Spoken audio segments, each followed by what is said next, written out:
এবং আমিও খুব শিগগিরই হয়তো ইউটিউব চ্যানেলে একটা তোমাদের মক টেস্টের ক্লাস বা এমনি নর্মালি ক্লাস ডিটেল ক্লাসের দেব, এবং ওটা নিয়ে ওটার জন্য তোমাদের কোনো ফিস পেমেন্ট করতে হবে না।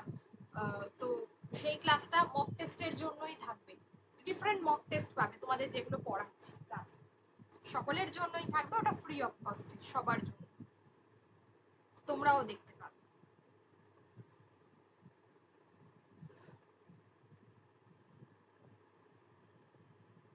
আচ্ছা চলো, অন্নদা মঙ্গল, হ্যাঁ যেটা বলছিলাম, আমরা যে মঙ্গল কাব্য যে সময়টাতে দেখি, মঙ্গল কাব্য শুরু হয়েছে পঞ্চদশ শতক থেকে, কিন্তু ভারতচন্দ্রের অন্নদা মঙ্গল যেটা আমরা প্রায় অষ্টাদশ শতক এই সময় পর্বে কিন্তু দেখি, অনেকটাই পরে, ঠিক আছে, অনেকটাই পরে আমরা দেখতে পাই। কারণ ভারতচন্দ্র তিনি মধ্যযুগের কবি, মধ্যযুগের আমরা মধ্যযুগকে যেটা আদি মধ্যযুগ আর অন্ত মধ্যযুগ বলি না, দুটো ভাগে ভাগ করেছিলাম, তো এটা ভারতচন্দ্র রায় মূলত অন্ত মধ্যযুগ মানে মধ্যযুগের একদম শেষ পর্বের কবি বলা যেতে পারে মঙ্গল কাব্যের। মোটামুটি ভাবে যেটুকু জানা যায় যে তিনি এক ধনী ভূস্বামী পরিবারে জন্মগ্রহণ করেছিলেন, মূলত তিনি ধনী ভূস্বামী পরিবারে জন্মগ্রহণ করেন।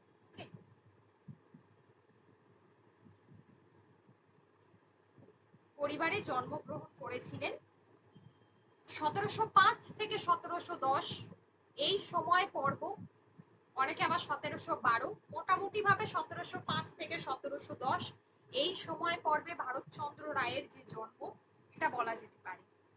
তিনি হাওড়া এবং হুগলি জেলার অন্তর্গত, অর্থাৎ এমন একটা জায়গা যেটা হাওড়ায় মানে এবং হুগলির মধ্যে পড়ে, যেখানে ভুরসুট পরগনা, ঠিক আছে, তার পেড়ো গ্রামে তিনি জন্মগ্রহণ করেন। দেখো ভুরসুট পরগনার পেড়ো গ্রাম, অনেকে এই জায়গাটাকে মূলত কি বলে থাকেন, বসন্তপুরও বলে থাকেন, তাহলে বসন্তপুরও বলা হয় পেড়ো গ্রাম। ওকে,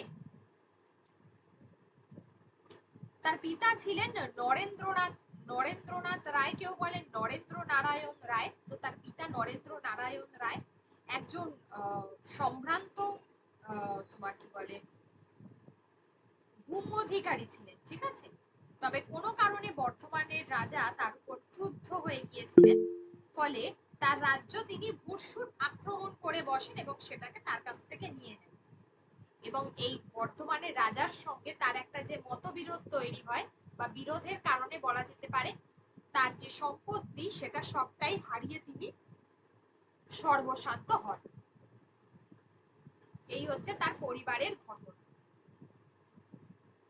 তার কাব্যকে অন্নদা মঙ্গল নাম হলেও মূলত অনেকেই নূতন মঙ্গল বলে থাকে, এটা আরো ডিটেলে আলোচনা করছি। মূলত তার পূর্বপুরুষেরা জমিদারি সূত্রে রায় উপাধি লাভ করেছিলেন। তার পরবর্তীকালে ভারতচন্দ্র কি করলেন, তার মামার বাড়িতে লালিত পালিত হন। মাত্র 14 বছর বয়সে তিনি কেশরকুনি বংশের কন্যাকে বিবাহ করেছিলেন, মানে তুলনামূলক নিচু বংশের কন্যাকে, এবং যার ফলে বলা হয় যে তাকে ত্যায্য পুত্র করা হয়, ঠিক আছে। ম্যাম, কিছু শুনতে পাচ্ছি না, আপনার স্পিকারটা অন নেই। এই রে, আচ্ছা আচ্ছা, তোমরা বলবে তো, আমিও তো ভুলে গেছি।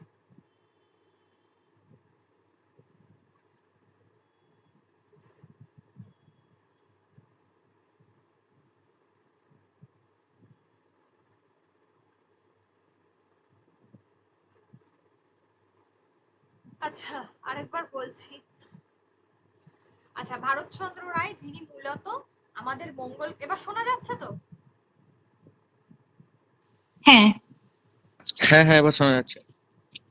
ভারতচন্দ্র রায় মূলত অষ্টাদশ শতকের কবি, ঠিক আছে, মঙ্গল কাব্যের। আমরা বলতে পারি মধ্যযুগের যে মঙ্গল কাব্য ছিল বা সমগ্র মধ্যযুগের কাব্যকে আমি বলেছিলাম যে দুটো ভাগে ভাগ করা যায়, ঠিক আছে, একটা হলো আদি মধ্যযুগ আর একটাকে বলা হচ্ছে অন্তমধ্যযুগ। তো এই অন্তমধ্যযুগ যেটাকে আমরা বলছি, সেই পর্বের কবি হচ্ছেন তোমার এই ভারতচন্দ্র রায়। ভারতচন্দ্র রায় মূলত এক কথায় তোমার কি বলে মধ্যযুগের একদম শেষ পর্বের কবি। আমরা মঙ্গল কাব্য স্টার্ট হতে দেখি, সূচনা হয় মূলত পঞ্চদশ শতক থেকে, ঠিক আছে? তো পঞ্চদশ শতক থেকে শুরু হলেও অন্নদামঙ্গল ছিল কিন্তু অষ্টাদশ শতকের। ওকে, তার কাব্যকে নতুন মঙ্গল বা নূতন মঙ্গল বলা হয়, সেটা পরে আলোচনা করছি। তার ব্যক্তিগত জীবন যেটুকু, তার আত্মপরিচয় থেকে জানা যায়। ঈশ্বরগুপ্ত তার আত্মপরিচয়ের একটা বই লিখেছিলেন তার সম্পর্কে, যেটা হচ্ছে কবিবর ভারতচন্দ্র রায়ের জীবন বৃত্তান্ত। কবি ঈশ্বরগুপ্ত রায়গুণাকর ভারতচন্দ্রের সম্পর্কে একটি বই লিখেছিলেন। বইটির নাম হচ্ছে কবিবর ভারতচন্দ্র রায়ের জীবন বৃত্তান্ত। এই বইটি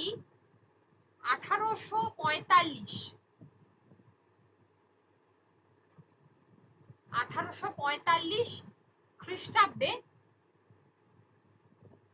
প্রকাশিত হয় এবং সেখান থেকে জানা যায় যে হুগলি জেলার অন্তর্গত যে বুরসুট পরগনার পেরো গ্রাম, হাওড়া বা হুগলি, উনি যে জায়গাটা জন্মগ্রহণ করেছিলেন সেটা হাওড়া এবং হুগলি, এক্সাক্ট জানা যায় না কোন জায়গাটা, হাওড়া জেলা নাকি হুগলি জেলা, মোটামুটি ভাবে এর মধ্যবর্তী স্থান, যেখানে বুরসুট পরগনার পেরো গ্রাম বলে একটা জায়গা আছে, যেটাকে অনেকেই বসন্তপুরও বলে থাকেন, সেই জায়গায় কিন্তু জন্মগ্রহণ করেন।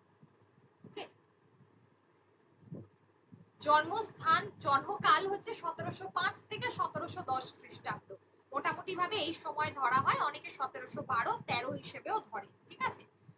তো এখানে তিনি ভরদ্বাজ গোত্রের ছিলেন, মানে ব্রাহ্মণ বংশ, মুখুজ্জে বংশজাত, মুখোপাধ্যায়, ঠিক আছে? ভরদ্বাজ ব্রাহ্মণ বংশের ছিলেন এবং তার পিতা ছিলেন নরেন্দ্র নারায়ণ রায় সেই বংশের, এবং জমিদারি সূত্রে কিন্তু এরা এই যে রায় উপাধিটি লাভ করেছিলেন জমিদারি সূত্রে। পরবর্তীকালে ঘটনাচক্রে তিনি কি করেন, তার বাবা, বললাম যে বর্ধমানের রাজা, তার সঙ্গে তার একটা বিরোধ হয়। ওর বাবা একজন ধনী ভূস্বামী ছিলেন, ভারতচন্দ্র রায়ের বাবা। তো তিনি সম্ভ্রান্ত একজন ভূস্বামী ছিলেন, কোনো কারণে বর্ধমানের রাজা তার প্রতি ক্রুদ্ধ হন, ফলে বর্ধমানের রাজার সঙ্গে ভারতচন্দ্র রায়ের যে মনোমালিন্য হয় বা বিবাদ হয়, তার ফলে কি হয়, তাদের পুরো সম্পত্তিটা বাজেয়াপ্ত হয়ে যায় বা পুরো সম্পত্তিটাই চলে যায়। ভারতচন্দ্র রায়ের বাবা সর্বশান্ত হন। ওকে, সর্বশান্ত হন। আচ্ছা, বারবার বলেছি যে উনি রায় উপাধি পেয়েছিলেন, ওনার আসল টাইটেল হচ্ছে মুখোপাধ্যায়, ঠিক আছে? ভরদ্বাজ বংশজাত। এবার যখন তার বাবার সমস্ত সম্পত্তি চলে গেল, তখন তিনি মাতুলালয় অর্থাৎ মামার বাড়িতে তিনি মানুষ হয়েছিলেন। মাত্র 14 বছর বয়সে তিনি কেশরকুনি বংশের কেশর, এই যে কেশরকুনি, ঠিক আছে? কেশরকুনি বংশের রাজকন্যাকে তিনি, মানে কন্যাকে তিনি বিয়ে করেন। কন্যা, কেশরকুনি বংশের কন্যা, তাকে বিবাহ করেন। ফলে তুলনামূলক নিচু বংশের কন্যাকে বিবাহ করবার জন্য তাকে কি করা হয়, ত্যায্য পুত্র করা হয়। প্রথমে তিনি সংস্কৃত, পরে তিনি দেবানন্দপুরে রামচন্দ্র মুন্সির কাছে ফার্সি ভাষা শিক্ষা করেন। তাহলে প্রথমে তিনি সংস্কৃত শেখেন, পরবর্তীকালে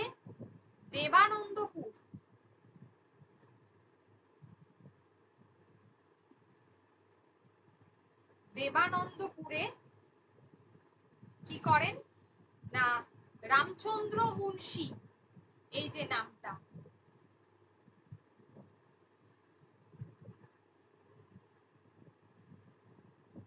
এই রামচন্দ্র মুন্সির কাছে তিনি ফার্সি ভাষা শিক্ষা করেন, ফার্সি ভাষায় শিক্ষা লাভ করেন। তারপরে তিনি যেটা রচনা করলেন, যেটা এখন আর সেভাবে পাওয়া যায় না, সেটা হচ্ছে তার প্রথম কাব্য সত্যনারায়ণের পাঁচালী। এই কাব্যটি তিনি রচনা করলেন, ঠিক আছে। সত্য নারায়ণের পাঁচালী বা সত্যপীরের পাঁচালী বলা হয়।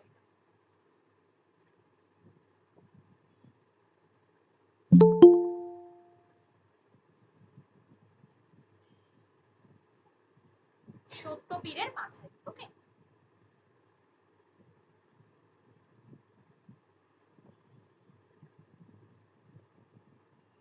রামচন্দ্র মুন্সির কাছে ফার্সি ভাষা শেখেন, ফার্সি।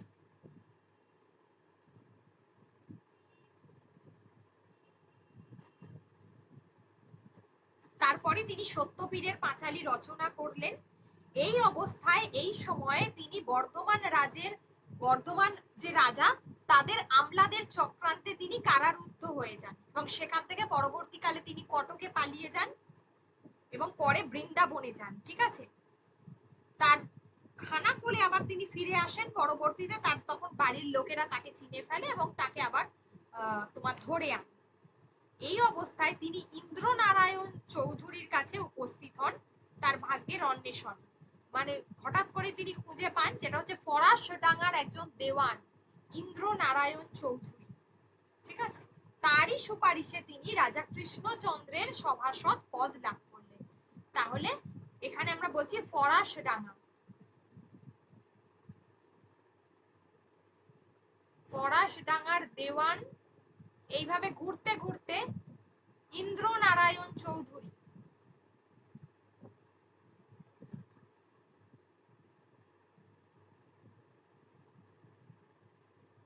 ইন্দ্রনারায়ণ চৌধুরী যার কাছে তিনি যান এবং তার সুপারিশেই আমরা কোথায় দেখি কৃষ্ণনগরের রাজা কৃষ্ণচন্দ্রের তিনি সভাসদ পদ লাভ করেন। সভাসদ মানে সভার সদস্য পদ লাভ করেছিলেন। পরবর্তীতে কৃষ্ণচন্দ্রের কাছ থেকে তিনি রায় গুণাকর উপাধি পেলেন।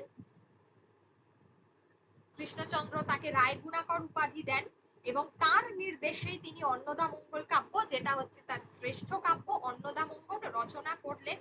যেটা বাইরে যার আকৃতি, অন্নদামঙ্গলের বাইরের আকৃতিটা হচ্ছে পুরো মঙ্গল কাব্যের ধরনের, কিন্তু ভিতরে যে বিদগ্ধ রস, যে জীবন দৃষ্টি, যে কামনা বাসনা, অন্তর্ভাগে যে রসতুষ্টি, আকাঙ্ক্ষা, এই সব কিছুই দেখা যায়। যার মধ্যে মূলত রাজসভার পটভূমি ছিল, বিদগ্ধ। তিনি তো রাজসভার কবি ছিলেন, তাই জন্য রাজসভার বিদগ্ধ পটভূমিতেই তিনি অন্নদামঙ্গলকে রচনা করেছিলেন। বাইরে থেকে অন্য মঙ্গল কাব্যের প্যাটার্নটা থাকলেও, গঠন প্রণালী থাকলেও, ভিতরে কিন্তু এই অংশটা ছিল। এটা লিখে নিতে পারো যে বাইরে মঙ্গল কাব্যের আকৃতি থাকলেও ভিতরে বাসনা, আকাঙ্ক্ষা, জীবন দৃষ্টি, বাসনা, আকাঙ্ক্ষা, জীবন দৃষ্টি, রসতুষ্টি, এগুলি দেখা যায়। ম্যাম প্রথম থেকে বলেন একবার। হ্যাঁ, আবার বলছি। লেখো যে অন্নদামঙ্গল কাব্যে বাইরে থেকে বা বাইরে বহিরঙ্গে, এটাও লিখতে পারো, বহিরঙ্গেও লিখতে পারো, বাইরে থেকে মঙ্গল কাব্যের আকৃতি থাকলেও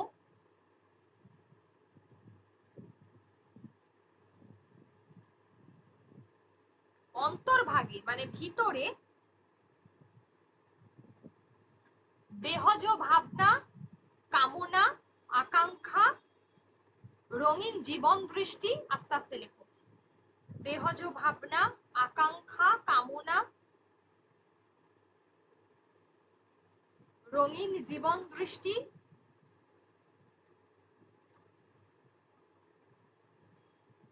বিদগ্ধজনের রসতুষ্টি, বিদগ্ধজনের রসতুষ্টি,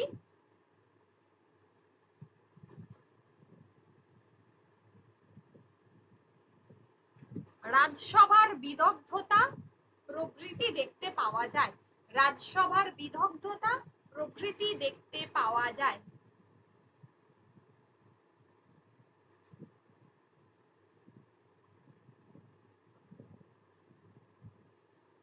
দেখো সবাই লিখতে পেরেছো? কারোর কোনো অসুবিধা আছে?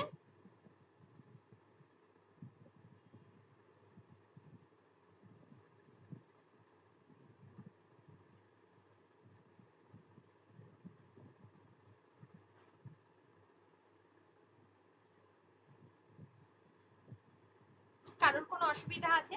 সবাই লেখা হয়েছে প্রত্যেকের?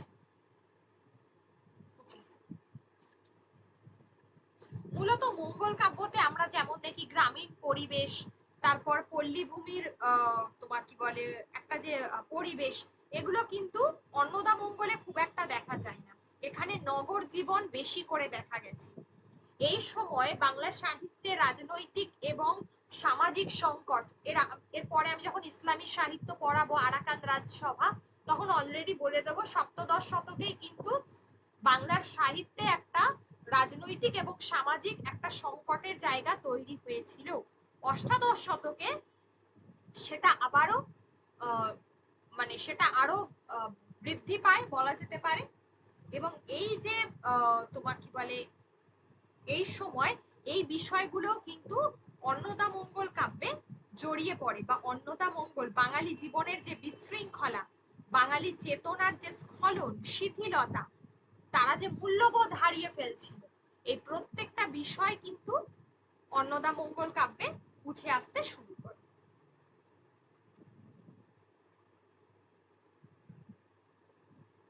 রাজা কৃষ্ণচন্দ্রের পাণ্ডিত্য ছিল, তার রাজসভায় অনেক গুণী বিদগ্ধ মানুষরা ছিলেন, ঠিক আছে, এবং অনেক গুণী বিদগ্ধ মানুষেরা ছিলেন, এবং সেই রাজসভাতেই আমরা দেখলাম যে তোমার কি বলে ভারতচন্দ্র রায় স্থান পেয়েছে। তো ভারতচন্দ্র রায় যেটা বললাম যে তার কাব্যকে মূলত এই যে অন্নদামঙ্গল কাব্য, যেটা 3টি খণ্ডে বিভক্ত, ঠিক আছে, তার লেখা নাটকটাও বলে দিচ্ছি, চণ্ডী নাটক, আর তার লেখা এই যে কাব্য অন্নদামঙ্গল, যেটাকে আমরা দেখি 3টি খণ্ডে বিভক্ত, একটা অন্নদামঙ্গল বা পৌরাণিক লৌকিক অংশ, একটা কালিকা মঙ্গল বা বিদ্যাসুন্দর, আর একটা অন্নপূর্ণা মঙ্গল বা মানসিংহ পুরাণ, এই অংশটা।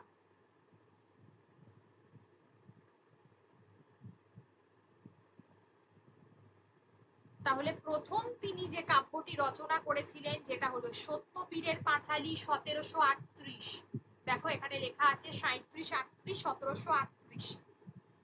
পরবর্তীকালে এটা পাঁচালীর মতো ছিল, খুব একটা জনপ্রিয়তা লাভ করেনি। ঈশ্বরগুপ্ত একবার বলেছিলেন যে রামচন্দ্র মুন্সির নির্দেশে চৌপদী ছন্দে লেখা হয়েছিল এটা।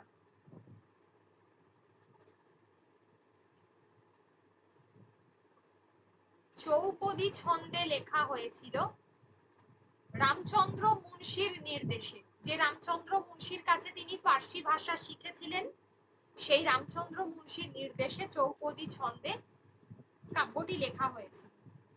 তার পরবর্তী রচনা ছিল এই সত্যনারায়ণের পাঁচালী বা সত্যপীরের পাঁচালীর পরে তার পরবর্তী রচনা ছিল রসমঞ্জরী।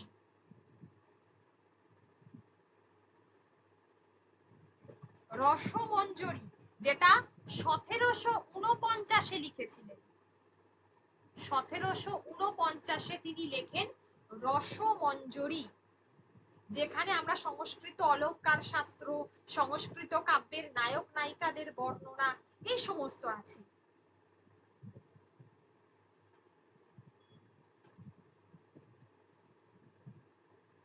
তার পরবর্তী রচনা ছিল নাগাষ্টক, যেখানে এই রসমঞ্জরীর পরের রচনা ছিল নাগাষ্টক।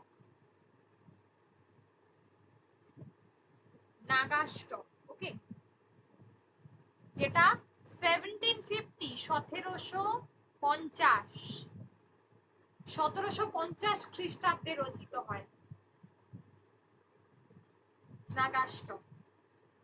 এবং কবি যখন মুলাজোড় গ্রামে বসবাস করছিলেন, সেখানকার যে স্থানীয় জমিদার, কবি যখন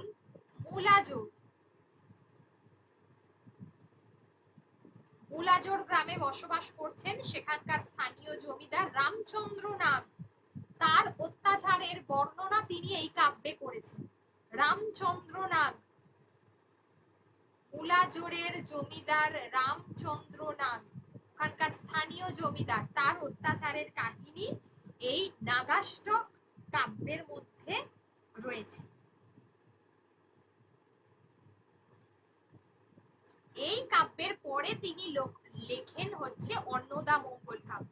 তাহলে এই কাব্যের পরে তিনি লিখলেন অন্নদামঙ্গল কাব্য। তিনটি খণ্ডে অন্নদামঙ্গল লেখা হয়। 1752 খ্রিস্টাব্দে অন্নদামঙ্গল কাব্য তিনি রচনা করেন। 1752 যদি শকাব্দে ধরো এই সালটা ব্যবহার করবে, যদি খ্রিস্টাব্দতে হয় তাহলে 1752।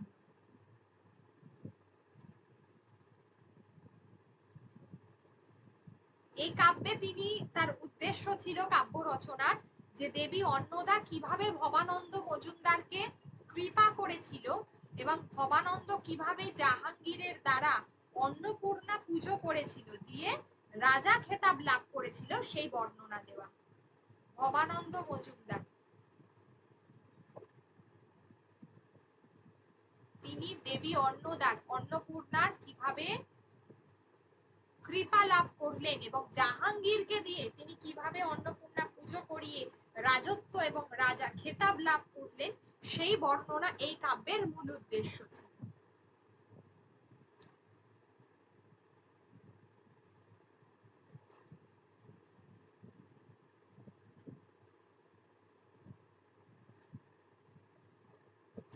এখানে তিনি রাধানাথ বনিতা ব্যবহার করেছেন।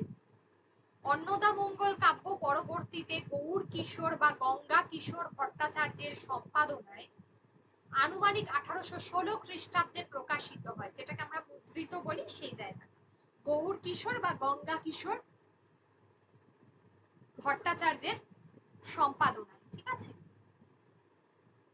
কাব্যের চরিত্রগুলো দিয়েছি: মালিনী, হরিহর, ভবানন্দ, অন্নপূর্ণা, হরপার্বতী, ব্যাসদেব, ঈশ্বরী পাটনী, এই অন্নদা, পদ্মিনী, পদ্মমুখী, চন্দ্রমুখী, এই সমস্ত চরিত্র।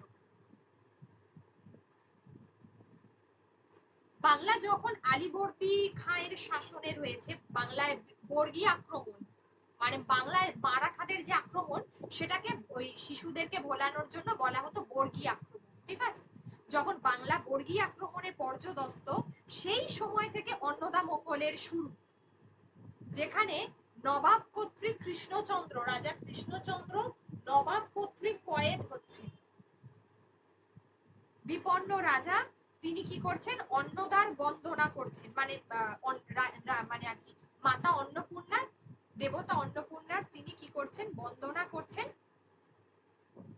এবং যেখানে তিনি বলছেন কবি ভারতচন্দ্রকে যে দেবীর মাহাত্ম্য গান বিষয়ক গান লিখতে। আর এই অংশটাই, এই যে তিনি বলছেন যে মাহাত্ম্য গান লিখতে বা আদেশ দিচ্ছেন, এটাই হচ্ছে কাব্যের, মানে কাব্যটার গ্রন্থ উৎপত্তির কারণ। এটাই হচ্ছে কাব্যের গ্রন্থ উৎপত্তির কারণ।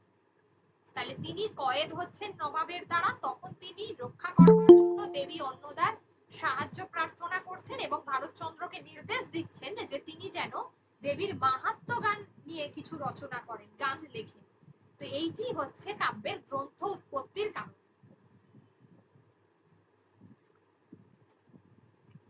এছাড়া সতী প্রসঙ্গ,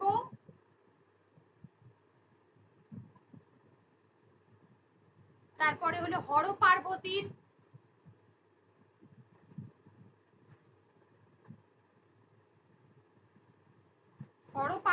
বিবাহ, তারপরে হচ্ছে তাদের গার্হস্থ্য জীবন, শিব অন্নপূর্ণার কাছে মনের সুখে ভোজন করছেন, ইত্যাদি ইত্যাদি ঘটনাগুলো বর্ণিত হয়েছে।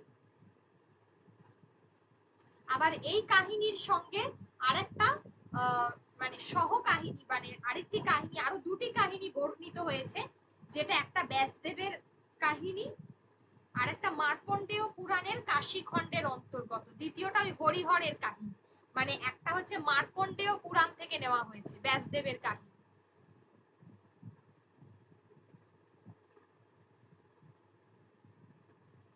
মার্কণ্ডেয় পুরাণ,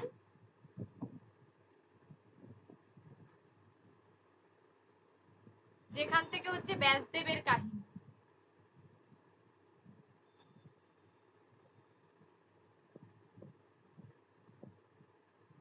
আর একটা হচ্ছে দ্বিতীয় কাহিনীটা হলো হরিহরের বৃত্তান্ত।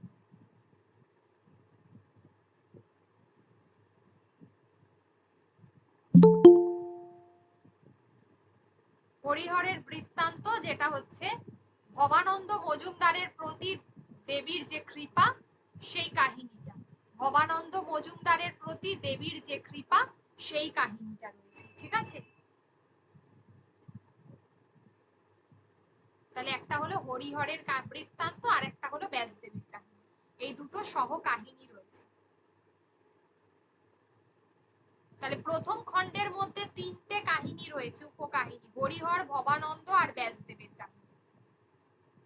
নেক্সট দ্বিতীয় খণ্ড, যেটা বিদ্যা সুন্দর, যেটা কালিকা মঙ্গল নামে পরিচিত, যদিও যেটা প্রথম কাহিনী মানে অন্নদা মঙ্গলের যে প্রথম অংশ সেটাই সব থেকে পপুলার বা জনপ্রিয় ছিল।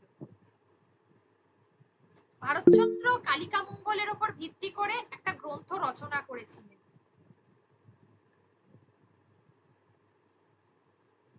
ভারতচন্দ্র বিদ্যাসুন্দরের কবি রূপেও খ্যাতি লাভ করেন। বিদ্যাসুন্দরের কাহিনী আবার শুরু হয়েছে ঐতিহাসিক ঘটনার পটভূমিকায়, যেখানে বলা হচ্ছে ঐতিহাসিক ভূমিকার পটভূমিকা মানে ঐতিহাসিক কাহিনীর একটা পটভূমিকায় এই কাহিনীটি শুরু হচ্ছে। আর তৃতীয় খণ্ড, যেটা হচ্ছে অন্নপূর্ণা মঙ্গল, তৃতীয় কাহিনীটা ছিল অন্নপূর্ণা মঙ্গল, যেখানে দেবী অন্নপূর্ণার কৃপাবশত জমিদারি লাভ করছে ভবানন্দ, তার ঐশ্বর্য বাড়ছে, তার প্রাধান্য বিস্তার বাড়ছে, তিনি জাহাঙ্গীরকে দিয়ে পুজো করিয়েছেন, বাংলায় মুঘল অভিযানের পটভূমিকা রয়েছে। এবার এই সময় মানসিংহ মোগল সাম্রাজ্যের, যিনি প্রতাপাদিত্যকে দমন করতে এসে দুর্যোগে পড়েছিলেন, এবং তখন ভবানন্দ মজুমদার মানসিংহের জন্য তিনি দেবী অন্নপূর্ণার কাছে নিবেদন করেন, এবং বলা যেতে পারে সমগ্র মুঘল এবং রাজপুত বাহিনীকে তিনি অন্নদান করে রক্ষা করেছিলেন। এই ঘটনায় ইতিহাস স্বীকৃত নয়, তবে এটা জনশ্রুতি আছে। মানে তারা এতটাই দুর্যোগে পড়েছিল দুজনেই এসে, দুজন এই দুটো মানে রাজপুতদেরকে এবং তোমার কি বলে মানসিংহকে, উভয়কেই তিনি রক্ষা করেছিলেন।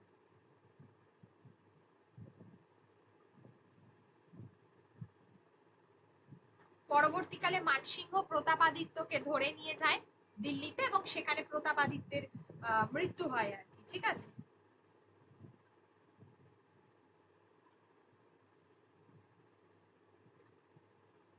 এবং এইসব বলে তিনি নিজের রাজত্বটা লাভ করেছিলেন জাহাঙ্গীরের থেকে, যে তিনি রক্ষা করেছেন এই কথা। তাহলে এই হচ্ছে মূল কাব্যের অংশ।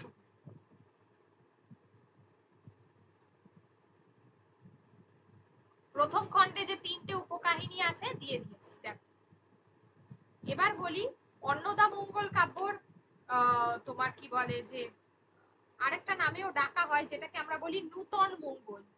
অন্নদা মঙ্গল কাব্যকে আরেকটি নামে ডাকা হয়, যেটাকে আমরা বলি নূতন মঙ্গল।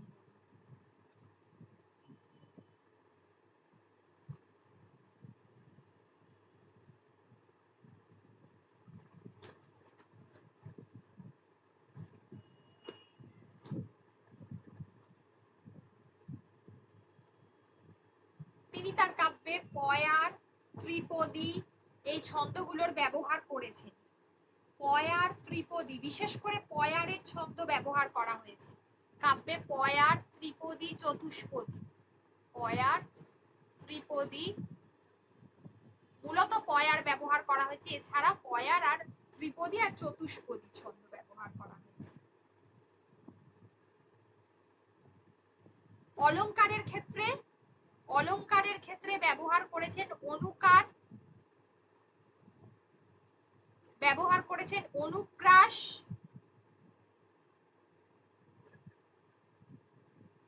ব্যবহার করেছেন উৎপ্রেক্ষা, যমক,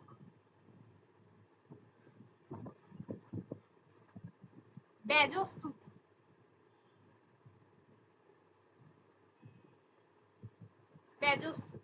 তাহলে অনুকার, অনুপ্রাস, ব্যজস্তুতি, উৎপ্রেক্ষা, যমক আর উপমা, এগুলি ব্যবহার করেছেন অলংকারের ক্ষেত্রে। ওকে, তার কাব্যে হাস্যরসের পরিচয় পাওয়া যায়।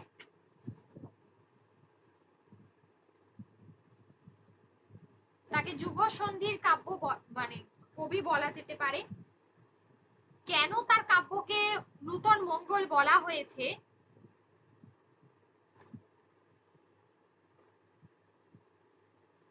এই জাতীয় অন্নদামঙ্গল প্রথমত ভারতচন্দ্রের পূর্বে মানে কেউ রচনা করেননি, তাই আঙ্গিক বিষয়বস্তুর অভিনবত্বের দিক থেকে এই কাব্যটিকে নূতন মঙ্গল রূপে অভিহিত করা হয়েছে, একটা কারণ হলো। দ্বিতীয়ত, বাঙালির কাছে মঙ্গল কাব্যের গানগুলো ছিল খুবই আদরের, ঠিক আছে, কিন্তু মাঝখানে আমরা দেখি যে মঙ্গল কাব্য ধারায় গান ব্যবহার করা হতো না। ভারতচন্দ্র সেই গানকে আবার ফিরিয়ে এনেছিলেন, এই কারণে এই কাব্যটাকে নূতন মঙ্গল বলা যেতে পারে।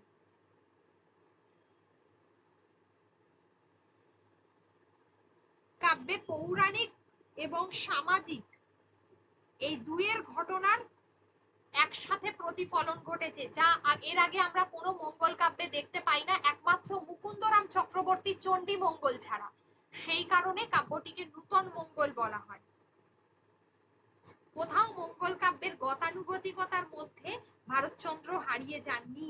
মঙ্গল কাব্য রচনা, তার তোমার কি বলে ঘটনাগুলোকে সাজানো, অভিনবত্ব, বিভিন্ন চরিত্র সৃষ্টি, রাজসভার বিদগ্ধতা, এই সব কিছুর হাস্যরস, এই সব কিছুর দিক থেকে কিন্তু ভারতচন্দ্রের অন্নদামঙ্গল অষ্টাদশ শতাব্দীর একদম আলাদা একটি মঙ্গল কাব্য, তাই এটাকে নূতন মঙ্গল বলা যেতে পারে।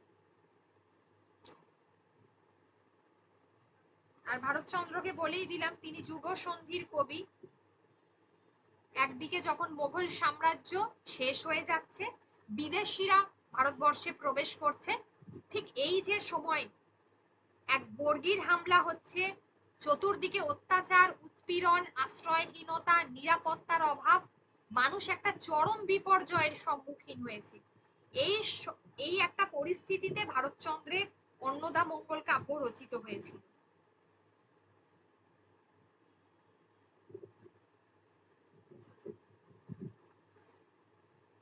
মোটামুটি ভাবে এই হলো অন্নদামঙ্গল কাব্যের বিষয়বস্তু।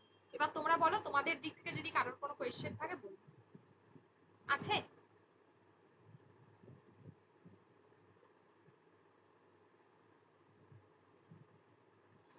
কোন পটভূমিতে রচিত এটা একটু বলেন?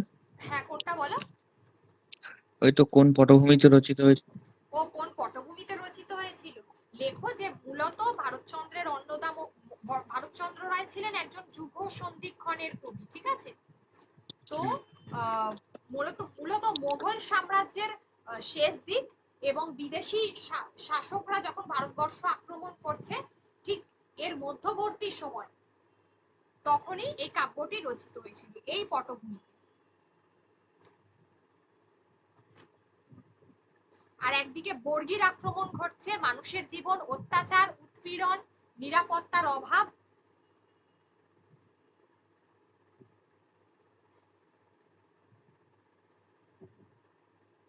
নতুন অভিজাত সম্প্রদায়ের উদ্ভব ঘটেছে, চরম বিপর্যয়ের অবস্থায় ভারতচন্দ্রের অন্নদামঙ্গল কাব্য রচিত হয়েছে।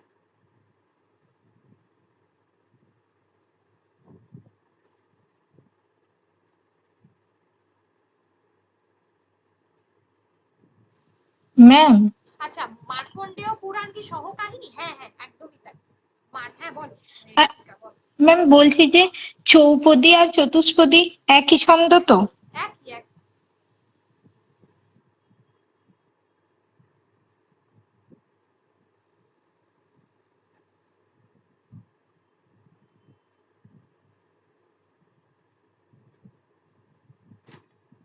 আর পরপর কাব্যগুলো একটু মনে রাখবে শুধু, মানে সত্যপীরের পাঁচালী, তারপরে হচ্ছে রসমঞ্জরি, যদি দিয়ে দেয় মানে ভেতর থেকে মনে করে যে প্রশ্ন করবো তাহলে তো দিয়ে দিতে পারে, নাগাষ্টক, তারপরে হচ্ছে তোমার অন্নদামঙ্গল। অন্নদামঙ্গলের মধ্যে আবার এই চরিত্রগুলো যেখানে আমরা দেখছি তিনটে উপকাহিনী রয়েছে প্রথম খণ্ডটাতে, ওই যে হর পার্বতী আর ব্যাসদেব, এইটা মার্কণ্ডেয় পুরাণ থেকে নেওয়া হয়েছে, হর পার্বতী আর ব্যাসদেবটা।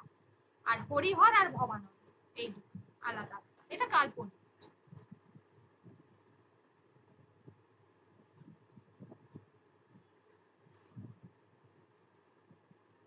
আচ্ছা, এবারে আমরা মনসা মঙ্গলটা পড়বো। ভারতচন্দ্র রায়টা একটু আলাদা বলে আজকে পড়িয়ে দিয়েছি। আর একবার ক্লাসে পড়িয়েছিলাম মুকুন্দ রাম চক্রবর্তীটা, সেজন্য ওটা একদম শেষে পড়াবো। টপার্সে পড়িয়েছিলাম, যারা আছো জান, বা নোটসটা যদি থেকে থাকে পড়িয়ে দেবো আমার।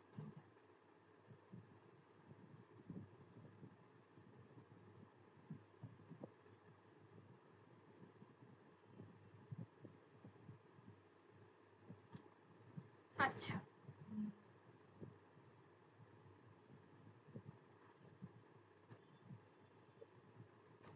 মঙ্গল কাব্য। আচ্ছা, এসএলএসটি তে কিন্তু মঙ্গল কাব্য কি বলবো, শুধুমাত্র এই কবিদের নামগুলোই উল্লেখ আছে এবং সেগুলোই আসে। কিন্তু পিএসসি তে তোমাদের যে মঙ্গল কাব্য আছে সেখানে কিন্তু মঙ্গল কাব্যর সম্পর্কে ধারণাটাও পড়তে হবে, মানে একদম প্রথম থেকে পড়তে হবে, ঠিক আছে? যেখানে মঙ্গল কাব্য নামকরণ কিভাবে হয়েছে, মঙ্গল কাব্যের গঠন শৈলী কি কি, কি কি ছন্দ ব্যবহার করা হয়েছে মঙ্গল কাব্যে, এটা আমি আলাদা করে একটা নোট করে পড়িয়ে দেবো এই অংশ। আর পিএসসির প্রশ্নটা দিয়েছি, লাস্ট ইয়ারের কোশ্চেনটা দিয়েছি, দেখো সবাই ওটা আনসার করে দেবো।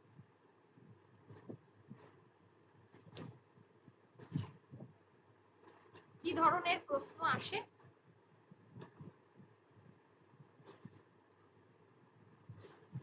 আচ্ছা, মনসা মঙ্গল কাব্য ধারার প্রথম কাব্য যদি হয় তো হ্যাঁ, সেটা হচ্ছে মনসা মঙ্গল, এবং তার কবি হচ্ছেন, একজন অন্যতম কবি হচ্ছেন বিজয়, ঠিক আছে?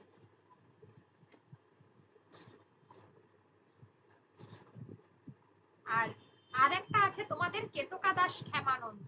এই কেতকাদাস ক্ষেমানন্দটা মনসা মঙ্গল কাব্য ধারারই কবি, কিন্তু তিনি পরের দিকের কবি, ঠিক আছে? পঞ্চদশ শতকের মূলত কবি হচ্ছেন তোমার বিজয়। আচ্ছা, এবার আমি বলি যে মনসা মঙ্গল কাব্য ধারার যে প্রথমের অংশটা সেটা একটা আগে নোট করে নিই, তারপরে তোমাদের ওই অংশটা বোঝাবো। দেখো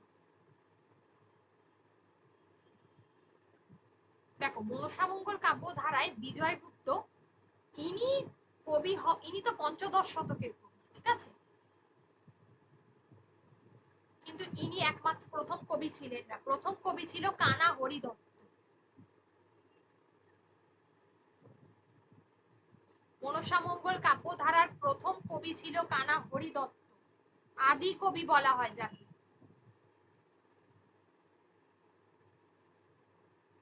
আদি কবি বলা হয় কানা হরিদত্তকে।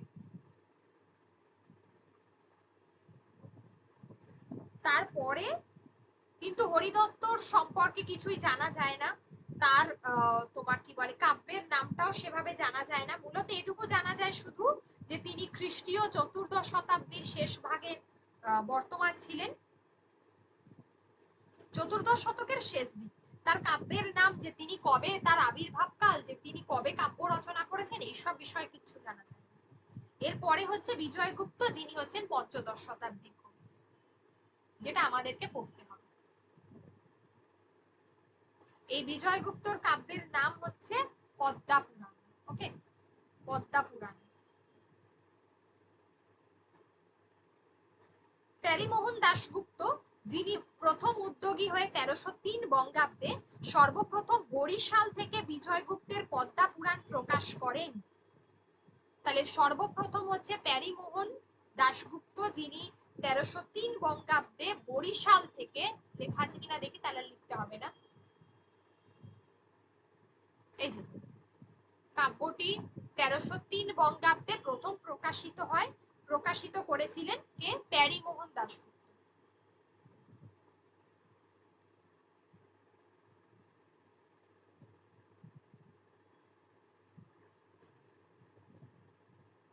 ওকে, পরবর্তীকালে দ্বিতীয় সংস্করণটা বেরিয়েছিল 1308। পরবর্তীকালে দ্বিতীয় সংস্করণ যেটা, সেটা বেরিয়েছিল হলো 1308।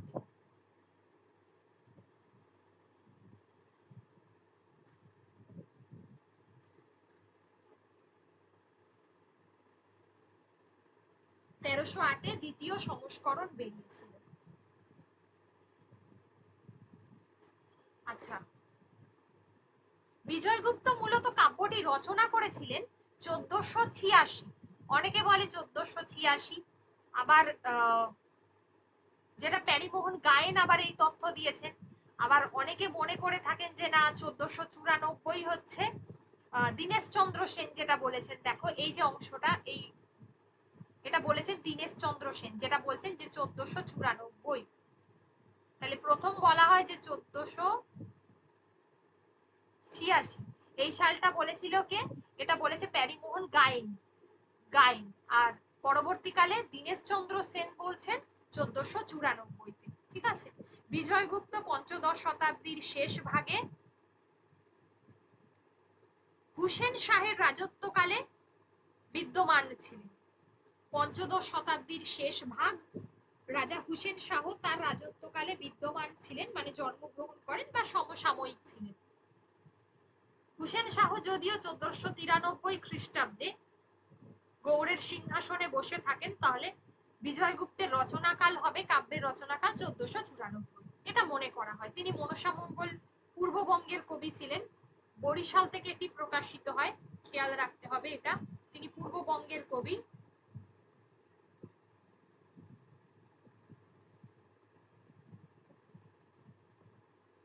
এই যে তখন শাসক ছিল হুসেন শাহ।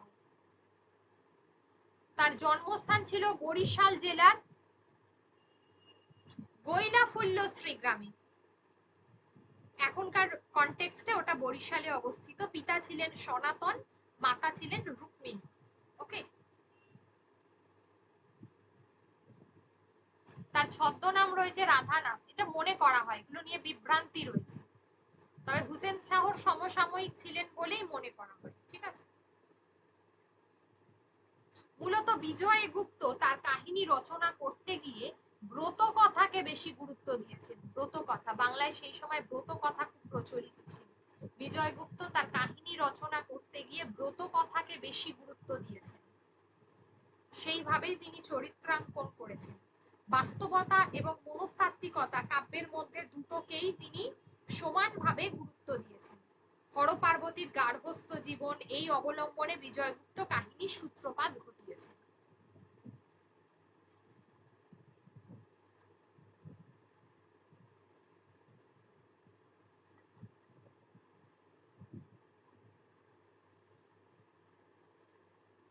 মনসাকে কেন্দ্র করে শিবের যে দাম্পত্য কলহ, এই সমস্ত বাঙালি জীবনের যে পারিবারিক জীবনের যে রেখা, এগুলো তিনি, এমনকি চণ্ডী এবং মনসার মধ্যে কলহ, সেই সমস্ত সবকিছুই তিনি তার কাব্যের মধ্যে তুলে ধরেছেন।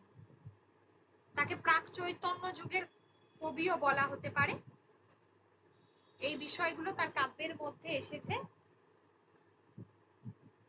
সেই হুসেন শাহর আমলের যে রাষ্ট্রনৈতিক এবং সামাজিক চিত্র, সেটাও তার কাব্যে স্থান পেয়েছে। তার কাব্যে দেব কাহিনীতে দেখা যায়, দেবখণ্ড যেটা, সেখানে শিব বারাণসীতে ব্রাহ্মণ রূপে বাস করছেন। দেবখণ্ড, নরখণ্ড, আমি বলেছি এই অংশটা করিয়ে দেবো, যে প্রত্যেকটা মঙ্গল কাব্যর কিছু কমন বৈশিষ্ট্য থাকে, বলে দিচ্ছি কিন্তু নোটটা দিয়ে দেবো। প্রত্যেকটা মঙ্গল কাব্যর কিছু কমন বৈশিষ্ট্য থাকে, সেইগুলো। বিজয়গুপ্ত চাঁদ সদাগরকে কখনোই মনসার বিদ্বেষী চরিত্র রূপে আঁকতে চাননি, বরং মনসাকে চাঁদ স্বীকার করেনি এই বিষয়টা, মানে অনার্য দেবী, তিনি অনার্য ছিলেন, তাকে আর্য সংস্কৃতিতে স্বীকার করা যায় না, এই কারণেই এই দিকটাই বেশি গুরুত্ব দিয়েছেন। তার কাব্যে করুণ রস দেখা গেছে, তার কাব্যে করুণ রস দেখা গেছে।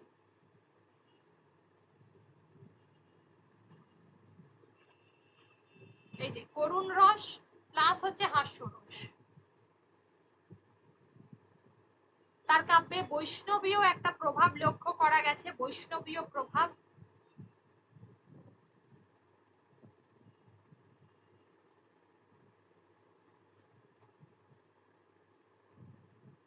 এই যে মনসামঙ্গলে ঋং শব্দটি আড়াই অক্ষর নামে পরিচিত, এখানে চাঁদ সওদাগরের পিতার নাম তিনি দিয়েছেন যেটা হচ্ছে বিজয় সাধু। চাঁদ সওদাগরের পিতার নাম তিনি দিয়েছেন যেটা হচ্ছে বিজয় সাধু। এখানে চাঁদ সওদাগরকে তিনি মহাকাব্যের মানে চাঁদ সওদাগরকে তিনি অনেক বড় করে দেখিয়েছেন এই চরিত্রটাকে।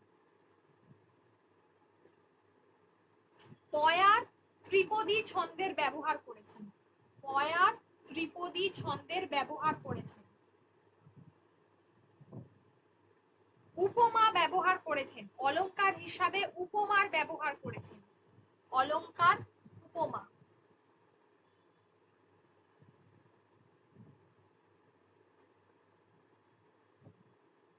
আর পয়ার আর ত্রিপদী হচ্ছে ছন্দ। এবার এই ছন্দ আর অলংকার সম্পর্কে বলতে গেলে তাহলে নেট সেটের ক্লাসে চলে যেতে হবে, এটা তোমাদের নেই, এত ডিটেল দরকার নেই।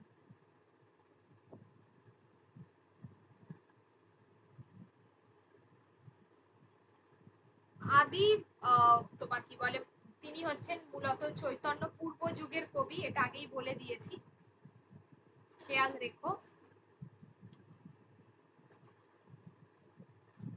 ব্যাস এই অবধি বলা বিজয়গুপ্ত সম্পর্কে। বল কারোর যদি কোনো সমস্যা থাকে বলতে পারো। আচ্ছা, প্যারীমোহন দাশগুপ্ত 1303 বঙ্গাব্দে এটা প্রকাশিত করেন, ঠিক আছে, বরিশাল থেকে, যেহেতু তিনি বাংলাদেশের মানে ওপার বাংলার ছিলেন। কিন্তু ওই প্রথম কাব্যটাই যে 1486 যেটা বললাম যে ওনার কাব্যের রচনাকাল, সেটা কিন্তু বলেছিলেন প্যারীমোহন গায়েন। হ্যাঁ, এই যে 1486 যেটা বললাম এটা প্যারীমোহন গায়েন বলেছেন, এটা খেয়াল। আর 1494 এই সালটা বলছেন দীনেশ চন্দ্র সেন। দীনেশ চন্দ্র সেন।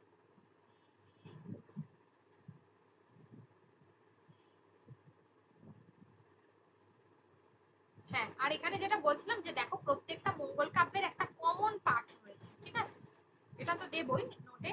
যে কমন পার্টটা রয়েছে সেখানে বলা হচ্ছে যে সেখানে মঙ্গল কাব্যগুলোকে কয়েকটা খণ্ডে ভাগ করা হয়। যেমন বন্দনা খণ্ড প্রথম অংশ, যেখানে একদম গ্রন্থের প্রথমে থাকবে একটা দেবদেবীর বর্ণনা। এটা সব মঙ্গল কাব্যে রয়েছে, বিশেষ করে মঙ্গল কাব্যের প্রথম দিককার এই বিজয়গুপ্ত, কেতকাদাস ক্ষেমানন্দ, তারপরে হচ্ছে তোমার এই চণ্ডী মঙ্গলের মুকুন্দরাম চক্রবর্তী, তারপর ধর্মমঙ্গলের ঘনরাম চক্রবর্তী, রূপরাম চক্রবর্তী, এদের প্রত্যেকের রচনাতে এই অংশটা পাওয়া যায় বেশি করে।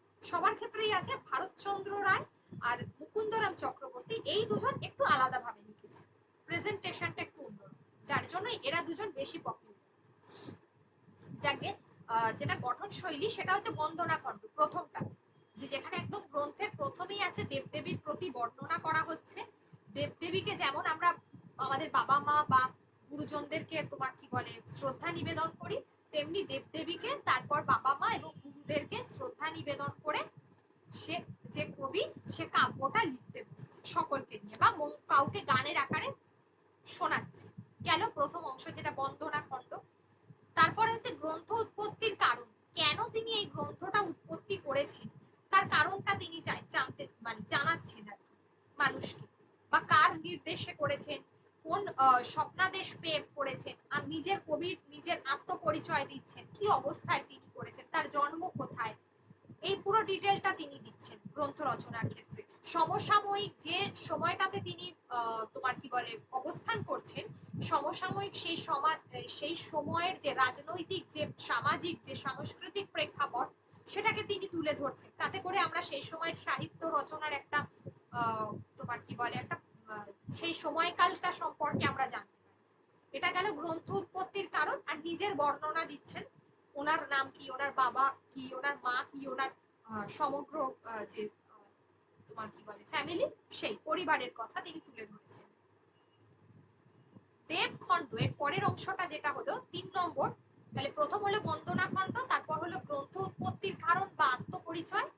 থার্ড নাম্বার 3 হচ্ছে দেবখণ্ড, যেখানে পৌরাণিক আর লৌকিক, পৌরাণিক আর লৌকিক মানে কি, আমরা মঙ্গল কাব্যতে একটা জিনিস সবসময় দেখবো যে স্বর্গের কোনো একজন দেবতা বা কোনো দুজন দেবতা যারা কি হচ্ছে শাপগ্রস্ত হয়ে, তারা তো সেই দেবতার তো আমরা দেখছি যে তোমার মাহাত্ম্য প্রচারের জন্য তারা মর্তে আসছে মানুষের কাছে, তারা শাপগ্রস্ত হয়ে মর্তে জন্মগ্রহণ করছে। হচ্ছে। তাহলে এই ক্ষেত্রে দেবতাদের কথা যখনই আমরা দেখি তখন স্বর্গের কথা আমরা জানতে পারি, আর তারপরে লৌকিক দেবদেবী অর্থাৎ যারা মর্তে নেমে আসছে এসে তাদের যে কার্যকলাপ কিভাবে তারা ব্রত মাহাত্ম্য প্রচার করছে, এই অংশটাকে আমরা বলছি কিভাবে পূজা প্রচার হচ্ছে, এই অংশটাকে আমরা বলি দেবখণ্ড। ঠিক আছে, আর লাস্ট ওয়ান হচ্ছে নরখণ্ড, একদম শেষ অংশ যেটা, যেখানে শাপগ্রস্ত দেবদেবীরা পুনরায় আবার সাপ থেকে মুক্ত হচ্ছে, শেষে গিয়ে মিল হচ্ছে, তারা আবার স্বর্গে ফিরে যাচ্ছে পূজা প্রচার। তাহলে এই অংশটা হলো নরক। তাহলে এই চারটে অংশ কিন্তু মঙ্গল কাব্যের একদম কমন জায়গা। বন্দনা খণ্ড গ্রন্থ উৎপত্তির কারণ এবং আত্মপরিচয়, থার্ড ওয়ান হচ্ছে দেবখণ্ড, আর লাস্ট ওয়ান হচ্ছে নরক। নোটটা দিয়ে দেবো। ওকে, বলো এবার যদি তোমাদের কারোর কিছু মনে থাকে মানে মনে হয় যদি প্রশ্ন থাকে করতে পারো। আর মঙ্গল কাব্য, মঙ্গল কথার অর্থই হচ্ছে কল্যাণ, তো মঙ্গল কাব্য পড়লে মানুষের যে পড়ছে বা যে শোনাচ্ছে উভয়ের কল্যাণ হবে, এই কনসেপ্ট থেকে মঙ্গল কাব্য বিষয়টা এসেছে। আর একটা যেটা একদম সব থেকে বড় কথা, যে বিভিন্ন দেবদেবীরা তারা তাদের মানুষের মঙ্গল সাধনের জন্য তারা তাদের ব্রত প্রচার করার উদ্দেশ্যে বা তাদের মাহাত্ম্য প্রচার করার উদ্দেশ্যে যখন স্বর্গ থেকে শাপগ্রস্ত হয়ে মর্তে নেমে এসেছে, এই যে কাহিনীগুলো, এই কাহিনী হচ্ছে তোমার যে আখ্যান কাব্য, এই কাহিনীগুলো নিয়ে যে আখ্যান কাব্য, যে প্রচার ধর্মী কাব্য, তাকেই আমরা বাংলা সাহিত্যের ইতিহাসে মঙ্গল কাব্য বলি।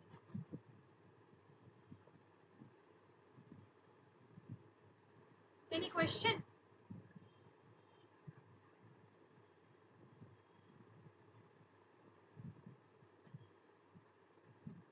কারোর কোনো প্রশ্ন?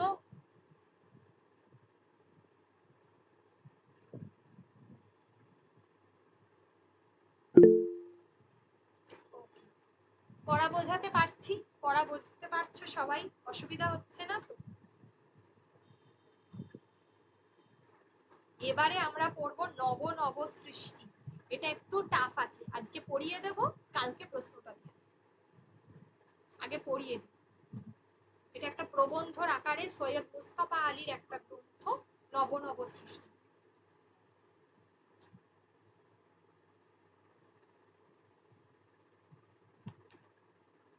আচ্ছা, তার আগে আমাকে একটা কথা বলো, সেটা হলো আমি তো তোমাদের সিলেবাসটা লিখবো গ্রুপে, তো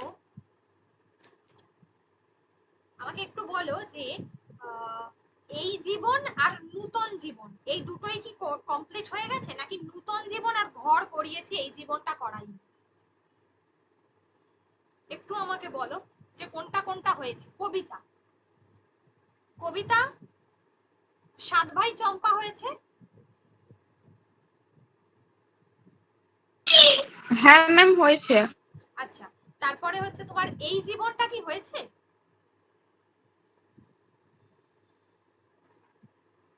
না ম্যাম, নতুন জীবনটা হয়েছে। নূতন জীবন হয়েছে, ঘর হয়েছে, তাই তো? হ্যাঁ। ব্যাস, ঠিক আছে। আজকে তাহলে হবে নব নব সৃষ্টি।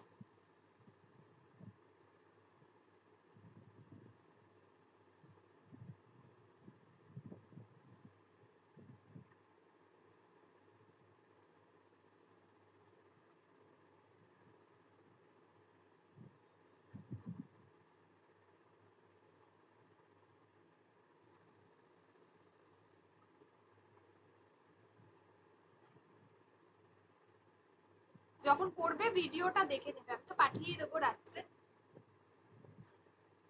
ওখানে ইনফরমেশন গুলো আছে, খাতায় তুলে নেবে। দেখা যাচ্ছে স্ক্রিনটা?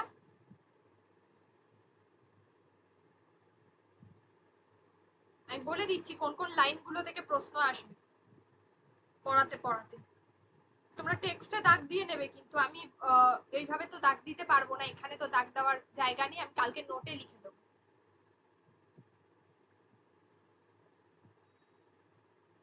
এটা খুব গুরুত্বপূর্ণ, প্রথম লাইনটা তুলেই প্রশ্ন আসে। এই যে নব নব সৃষ্টি, সৈয়দ মুস্তাফা আলীর লেখা।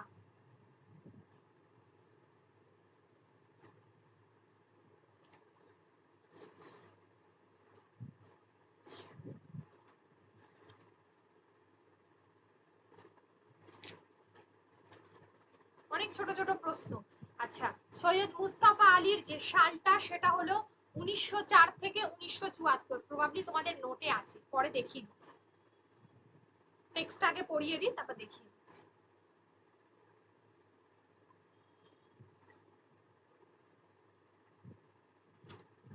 এই গ্রন্থটি নব সৃষ্টি, এর মূল প্রবন্ধটা হলো মামদর পুনর্জন্ম। মামদর পুনর্জন্ম, ঠিক আছে। আর প্রবন্ধ গ্রন্থটা হচ্ছে চতুরঙ্গ। আমি নোটটা দিয়েছি, তাতে আছে, আমি বলে দিচ্ছি আরো একবার। মামদর পুনর্জন্ম, এটা হচ্ছে এই গ্রন্থের মূল প্রবন্ধটার নাম, ঠিক আছে, মানে যেখান থেকে নেওয়া হয়েছে। আর প্রবন্ধ গ্রন্থ যেটা একদম টোটাল কম্প্যাক্ট, সেটা হলো চতুরঙ্গ। চতুরঙ্গের একটা পরিচ্ছেদ হচ্ছে মামদর পুনর্জন্ম, সেখান থেকে এই অংশটা নেওয়া হয়েছে। সৈয়দ মুস্তাফা আলীর ফার্স্ট লাইন দেখো, বলছে যে সংস্কৃত ভাষা আত্মনির্ভরশীল।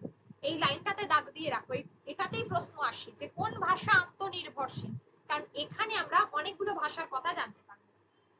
তাহলে ফার্স্ট লাইন হচ্ছে সংস্কৃত ভাষা আত্মনির্ভরশীল। কেন না, মূলত সংস্কৃত ভাষা থেকে অনেক শব্দ অন্য ভাষায় এসেছে। পরের লাইনটাতেই দেখো, যেখানে বলছে যে কোনো নতুন নতুন চিন্তা, অনুভূতি কিংবা বস্তুর জন্য নবীন শব্দের প্রয়োজন হলে সংস্কৃত ধার করার কথা না ভেবে আপন ভান্ডারে অনুসন্ধান করে। মানে সংস্কৃত থেকে, সংস্কৃত ভাষাকে অন্য কোনো ভাষা থেকে কোনো শব্দ ধার করতে হয় না। তাদের যথেষ্ট নিজস্ব শব্দ আছে, ধাতু আছে, শব্দ আছে, তারা সেখান থেকেই নিতে পারে। কিন্তু অন্য ভাষার ক্ষেত্রে আমরা দেখছি অন্য বিদেশি ভাষাগুলোকে সংস্কৃত থেকে প্রচুর ধার করতে হয়েছে। তাহলে এক কথায় প্রথম প্যারাতে যেটুকু আমরা বুঝেছি, সংস্কৃত ভাষাকে কখনো তার কোনো শব্দের প্রয়োজন হলে অন্য কোনো ভাষা থেকে শব্দ গ্রহণ করতে হয়নি। তার নিজের এতটাই স্টক, এতটাই তার মানে আর কি কি বলবো, তার এতটাই তোমার কি বলবো, ভাষার আর কি সংখ্যা রয়েছে, শব্দের সংখ্যা রয়েছে। কিন্তু অন্যান্য ভাষাগুলোকে সংস্কৃত ভাষা থেকে অনেক শব্দ গ্রহণ করতে হয়েছে। তাই জন্য সংস্কৃতকে স্বয়ং সম্পূর্ণ ভাষা বলাতে কারো কোনো আপত্তি থাকার কথা নয়। এই লাইনটাতে দাগ দাও। তাহলে ফার্স্ট লাইন সংস্কৃত ভাষা আত্মনির্ভরশীল, ওটাতে দাগ দাও। আর লাস্ট লাইন, প্যারার লাস্ট লাইন, সংস্কৃতকে স্বয়ং সম্পূর্ণ ভাষা বলা হয়েছে, ঠিক আছে, দাগ দাও। নেক্সট বলছে যে সংস্কৃত ভাষা কি তাহলে অন্য ভাষা থেকে তোমার শব্দ গ্রহণ করেনি? যদি শব্দ গ্রহণ করেও থাকে তাহলে সেটা খুব মুষ্টিমেয়, খুব অল্প। আচ্ছা, প্রাচীন যুগের সমস্ত ভাষাই তাই। আচ্ছা, তাহলে সংস্কৃত ছাড়া আর যে ভাষাগুলো আত্মনির্ভরশীল এবং স্বয়ং সম্পূর্ণ, সেগুলোর তলায় দাগ দিয়ে দাও হিব্রু, গ্রিক, আবেস্তা এবং আরবি। হিব্রু, গ্রিক, আবেস্তা আর আরবি, এই চারটে ভাষা, এটাও প্রাচীন যুগের ভাষা এবং এগুলোও কিন্তু সংস্কৃত ভাষার মতোই স্বয়ং সম্পূর্ণ ভাষা বা আত্মনির্ভরশীল ভাষা।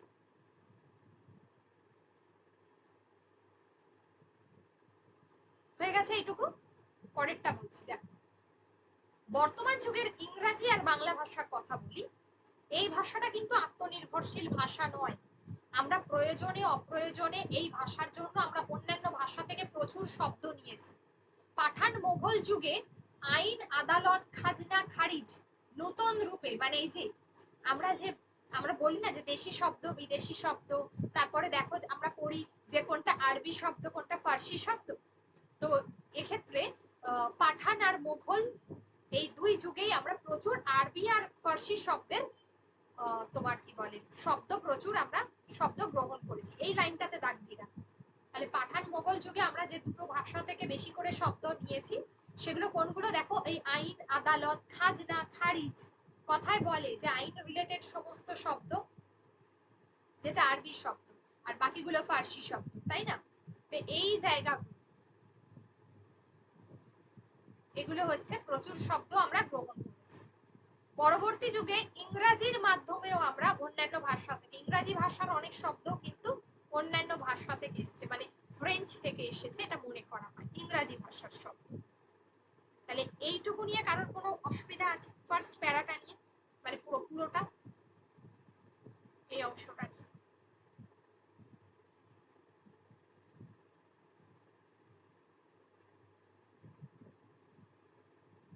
নেই তো।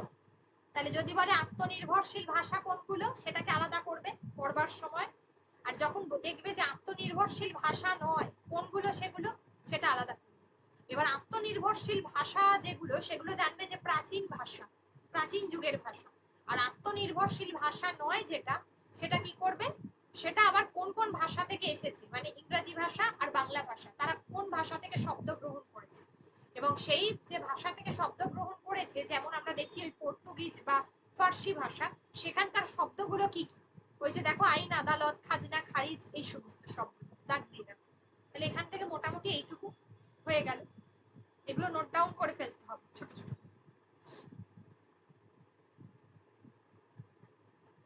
পরেরটা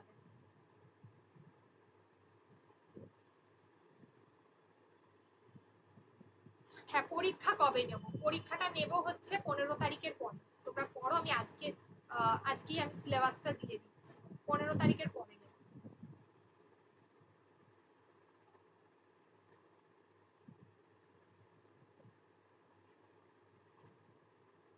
আমার একটু কাজ আছে, দু একদিন একটু করে নিই, তারপরে তোমাদের বলবো। আচ্ছা, এই সপ্তাহে কিন্তু ফ্রাইডে পড়াবো, ঠিক আছে? কালকে পড়াবো, ফ্রাইডে পড়াবো। আচ্ছা, বিদেশি শব্দ নেওয়া ভালো না মন্দ, সে প্রশ্ন অবাস্তব। নিয়েছি এবং এখনো সজ্ঞানে আপন খুশিতে নিচ্ছি, এবং শিক্ষার মাধ্যম রূপে ইংরাজিকে বর্জন করে বাংলা নেওয়ার পর যে আরো প্রচুর ইউরোপীয় শব্দ আমাদের ভাষায় ঢুকবে, কথা বলার কোনো সন্দেহ নেই। আলু কপি আজ রান্নাঘর থেকে তাড়ানো মুশকিল। বিলিতি ওষুধ প্রায় সকলেই খান। ভবিষ্যতে আরো নতুন নতুন ওষুধ খাবেন বলেই মনে হয়। অর্থাৎ ভাষার সঙ্গে ওষুধের এখানে একটা তুলনা করা হয়েছে। এই দুই বিদেশি বস্তুর ন্যায় আমাদের ভাষাতেও বিদেশি শব্দ থেকে যাবে, নতুন আমদানিও বন্ধ করা যাবে। তাহলে এই অংশ থেকে সেভাবে কোনো প্রশ্ন নেই, শুধু এইটুকু বলতে পারি এখানে বিদেশি ভাষা বাংলা ভাষার ক্ষেত্রে আসবে, এটা বলাই যায়, ঠিক আছে? এটা কখনো আটকানো সম্ভব নয়। আর ওই ওষুধের সঙ্গে, বিদেশি ওষুধের সঙ্গে বিদেশি ভাষার একটা তুলনা করা হয়েছে। নেক্সট প্যারাটা দেখো, পৃথিবীতে কোনো জিনিসই সম্পূর্ণ অসম্ভব নয়, মানে একেবারে সম্পূর্ণ হয় না। অন্তত আমরা কোনো না কোনো জায়গা থেকে সেটা নিই। হিন্দি উপস্থিত সেই চেষ্টাটা করছে। বহু সাহিত্যিক উঠে পড়ে লেগেছেন হিন্দি থেকে আরবি, ফার্সি, ইংরাজি শব্দকে তাড়িয়ে দেবার জন্য। তাহলে হিন্দি থেকে আমরা দেখছি ইংরাজি, ফার্সি, আরবি এই শব্দগুলোকে কি করা হচ্ছে, তাড়িয়ে দেওয়া হচ্ছে।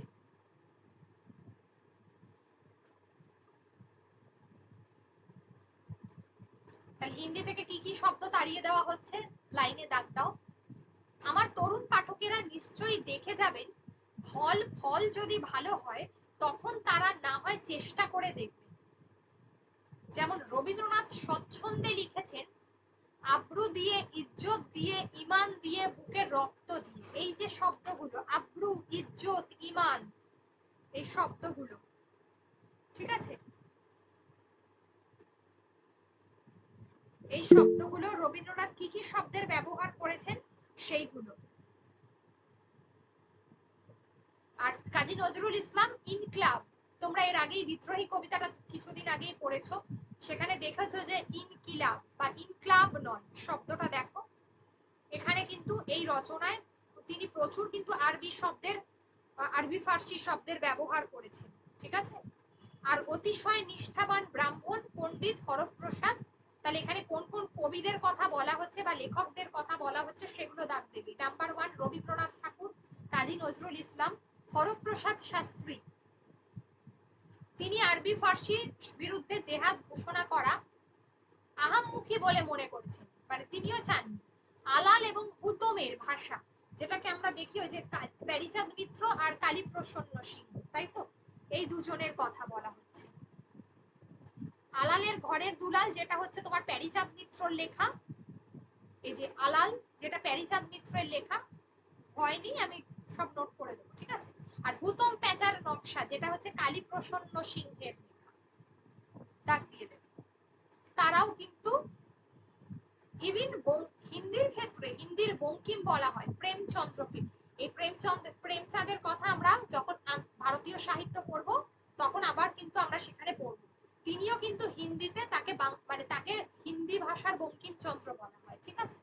আমাদের যেমন সাহিত্য সম্রাট বঙ্কিমচন্দ্র, ওদের ক্ষেত্রেও তাই বলা হয়। তিনিও কিন্তু বিস্তর আরবি ফার্সি শব্দের ব্যবহার করেছেন। তাহলে এই প্যারাতে যে যে লেখকদের কথা বলা হয়েছে সেগুলো নিচে দাগ দাও।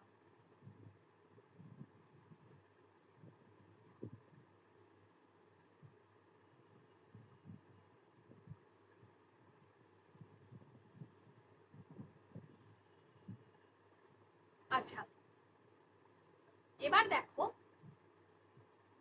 শঙ্কর দর্শনের আলোচনায় ভাষা সংস্কৃত শব্দবহুল হবে। মোগলাই রেস্তোরাঁর বর্ণনাতে ভাষা অনেকখানি গুতম ঘেঁষা হয়ে যেতে বাধ্য। বসুমতী একটা পত্রিকা যার রচনার ভাষা এক, তাতে আছে গাম্ভীর্য, বাঁকা চোখের ভাষা ভিন্ন, তাতে আছে চটুলতা। বাংলায় যে বিদেশি শব্দগুলো ঢুকেছে তার ভিতরে আরবি, ফার্সি এবং ইংরাজি হচ্ছে প্রধান। বাংলায় যে বিদেশি শব্দ এসেছে তার ভিতরে আরবি, ফার্সি এবং ইংরাজি শব্দই হলো প্রধান। সংস্কৃত শব্দ বিদেশি নয়।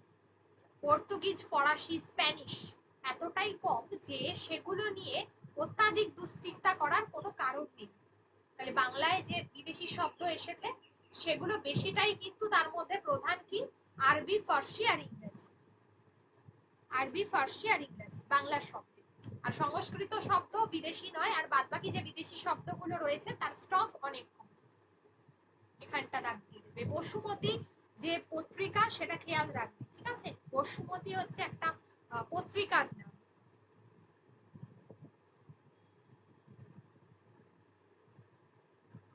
সংস্কৃত চর্চা এদেশে ছিল বলে সংস্কৃত শব্দ বাংলায় এসেছে, এখনো আসছে। তাহলে আমাদের দেশে আগে থেকে, প্রাচীন যুগ থেকে সংস্কৃত ভাষার একটা প্রচলন ছিল। আমাদের বহু সংস্কৃত শব্দের প্রয়োজন। সংস্কৃত চর্চা উঠিয়ে দিলে আমরা কি হব? আমাদের এটাই হচ্ছে প্রাচীন ভাষা, এটা আমাদের উৎস। তো এখান থেকে যদি আমরা এই ভাষাকে হাটিয়ে দিই তাহলে আমরা প্রধান খাদ্য থেকে বঞ্চিত হব। ইংরেজির বেলাতেও তাই। পদার্থবিদ্যা, রসায়নবিদ্যা যেগুলো কিন্তু ইংরেজি ছাড়া সম্ভব নয়, কারণ বিজ্ঞানের শব্দ বা টেকনিক্যাল শব্দ, রেলের ইঞ্জিন যেমন চালাতে, ওখানে আমরা মানে বাংলায় ওই জায়গাগুলো হয় না, এই কারণে টেকনিক্যাল ওয়ার্ড মানে আর কি ওয়ার্ড, তো ওগুলো শব্দ, তো সেই কারণে ওখানে ইংরেজি শব্দেরই ব্যবহার। সিমিলারলি আমরা দেখছি যে নন্দন শাস্ত্র, এই যে জায়গাগুলো রয়েছে, যেমন পদার্থবিদ্যা, যেমন হচ্ছে তোমার রসায়ন বিদ্যা মানে ফিজিক্স, কেমিস্ট্রি, এইগুলো আইসথেট যেটাকে আমরা বলে থাকি, তো এগুলো পড়তে গেলে আমাদের ইংরেজি পড়তে হবে, এখানে বাংলার কোনো জায়গা নেই।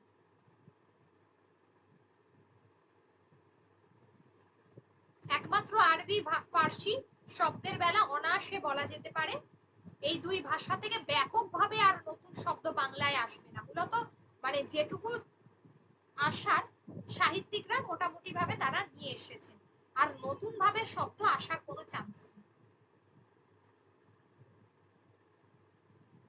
এখানে একটা লাইন আছে দেখো, আরব ইরানে অদূর ভবিষ্যতে যে হঠাৎ কখনো অভূতপূর্ব জ্ঞান বিজ্ঞানের চর্চা আরম্ভ হলে বাংলাকে প্রভাবিত করবে তার সম্ভাবনাও নেই। মানে কোথায় কোন দুটো জায়গার কথা বলা হয়েছে? একটা আরবের কথা বলা হয়েছে, একটা ইরানের কথা বলা হয়েছে। এই দুটো জায়গায় জ্ঞান বিজ্ঞানের চর্চা যদি আরম্ভ হয়ে থাকে তাহলে সেটা যে বাংলাকে আর প্রভাবিত করবে না, মানে প্রভাবিত করবে সেই বিষয়ে কোনো সম্ভাবনা নেই। মানে আর নতুন করে আরবি বা ফার্সি শব্দ বাংলাকে প্রভাবিত করবে না, এটাই বলা যায়।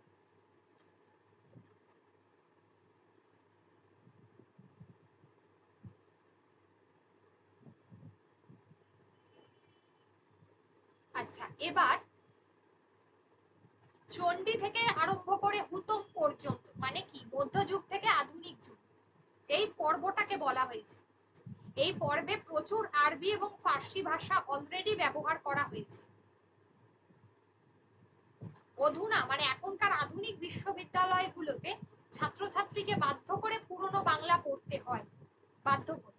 তারা এই ষোলো শব্দের গুলো অনায়াসে বুঝতে পারবে। অচলিত অনেক আরবি ফার্সি শব্দ নতুন করে মেয়াদ পাবে। ঠিক আছে, এটা দরকার নেই, এখান থেকে চণ্ডী থেকে হুতম এই জায়গাটা দাগ দিয়ে রাখো।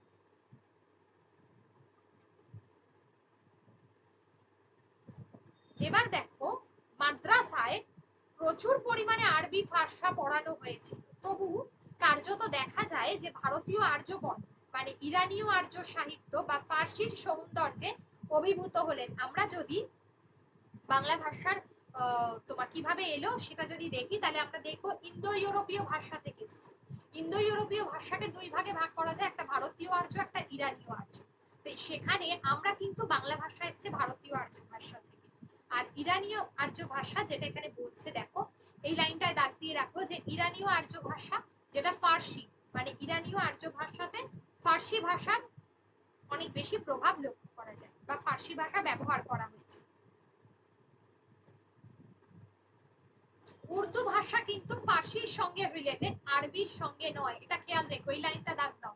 উর্দু ভাষা বেশিরভাগটাই কিন্তু ফার্সির সঙ্গে রিলেটেড, আরবি ভাষার সঙ্গে নয়।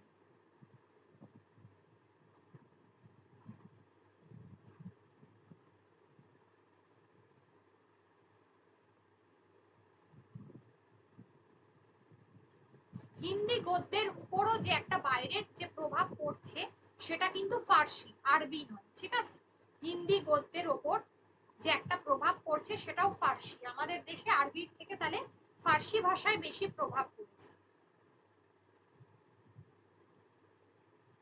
আচ্ছা, নতুন যে ফার্সি ভাষার জন্ম হয়েছে সেটা কোন কোন ভাষার সংমিশ্রণে, দাগ দাও। ইরানে যেরকম আর্য ইরানি ভাষা ও সেমিতি আরবি ভাষার সংঘর্ষে নবীন ফার্সি ভাষার জন্ম হয়েছে। তাহলে নবীন ফার্সি ভাষার জন্ম কিভাবে হয়েছে, এই লাইনটা, আর্য ইরানি ভাষা এবং সেমিতি আরবি ভাষা, আর্য ইরানি আর সেমিতি আরবি, এর ফলে নবীন ফার্সি ভাষার জন্মগ্রহণ হয়েছে। যে যে প্রভাবটা আমরা কোন কোন আমাদের দেশে কোথায় দেখতে পাই, সিন্ধি, উর্দু এবং কাশ্মীরি সাহিত্যের ক্ষেত্রে, সিন্ধি, উর্দু আর কাশ্মীরি সাহিত্যের ক্ষেত্রে আমরা দেখতে পাই।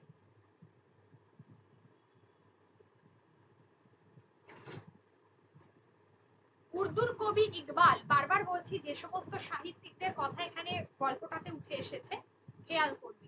উর্দুতে কবি ইকবাল, এনার কথাও কিন্তু তোমাদের পড়তে হবে ভারতীয় সাহিত্যে, তার কথাও বলা হয়েছে। তিনি উর্দুকে ফার্সির অনুকরণ থেকে একটু নিষ্কৃতি দিতে চেয়েছেন। এবার আসি আমরা বাঙালির সর্বশ্রেষ্ঠ কীর্তি পদাবলী কীর্তন, মানে বৈষ্ণব পদাবলী, যার খাঁটি মানে যার প্রাণ এবং বলা যেতে পারে দেহ দুটোই খাঁটি বাঙালি, মানে শ্রীকৃষ্ণ কীর্তন আর পদাবলী সাহিত্য। শুধুমাত্র মহাভারতের শ্রীকৃষ্ণ বা বাংলায় খাঁটি কানুন রূপ ধারণ করেছে এমনটাই নয়, শ্রীরাধিকার ক্ষেত্রেও কিন্তু তেমন। ভাটিয়ালির নায়িকা, বাউলের ভক্ত, তারপর মুর্শিদি দিয়ার আশিক, পদাবলী শ্রীরাধা চরিত্রগুলোতে এগুলো প্রকাশ পেয়েছে। তাহলে আমরা শুধুমাত্র পদাবলী সাহিত্য মানে শ্রীকৃষ্ণ কীর্তন এবং বৈষ্ণব পদাবলী সাহিত্যে এই প্রভাবগুলো দেখতে পাই, খাঁটি বাঙালিয়ানার প্রভাব।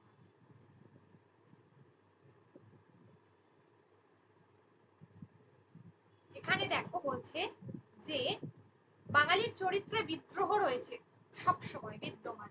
তার অর্থ এই যে কি রাজনীতি, কি ধর্ম, কি সাহিত্য, সব জায়গায় শিব সুন্দরের একটা স্থান পেয়েছে। অর্থাৎ প্রাচীন ঐতিহ্য, আমরা কখনো ট্র্যাডিশনকে আমরা ভুলতে পারি না। তাই প্রাচীনের সঙ্গে নবীনের অলওয়েজ একটা কি হয়, দ্বন্দ্ব তৈরি হয়। এই বিদ্রোহ বাঙালি হিন্দুর ভিতরে সীমাবদ্ধ নয়, বাঙালি মুসলমান কবিদের মধ্যে বা লেখকদের মধ্যেও রয়েছে। তাই ধর্ম বদলালেও জাতির চরিত্রটা বদলায় না, মানে এরা সবসময় প্রাচীনের সঙ্গে নবীনের একটা দ্বন্দ্ব তৈরি করে। এই লাইনটাতে দাগ দাও যে ধর্ম বদলালেই জাতির চরিত্র বদলায় না, মানে হিন্দু মুসলমান হলেও তাদের চরিত্র কেন বদলায় না, কারণ এদের মধ্যে সবসময় প্রাচীন আর নবীনকে নিয়ে একটা দ্বন্দ্বের সৃষ্টি হয়েছে। এই কারণ, এই লাইনটাতে দাগ দিলাম, এর কারণটা কিন্তু এটা।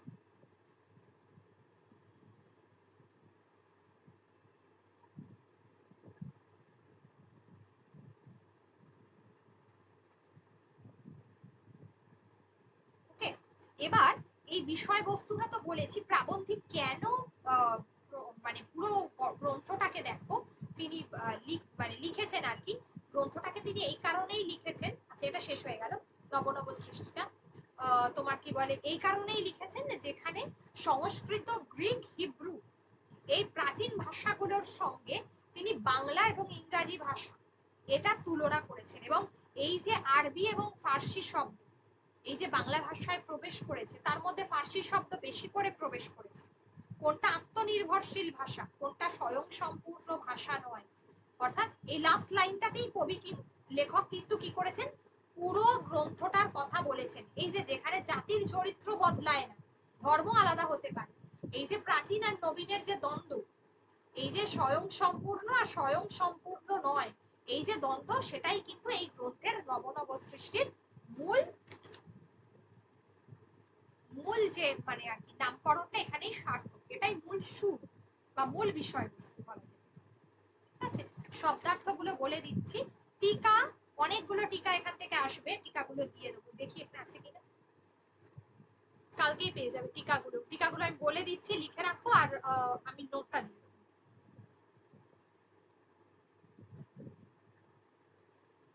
আচ্ছা, এখান থেকে কোনো প্রশ্ন নেই তো? যদি থাকে বল, কারোর আছে এনি কোয়েশ্চেন?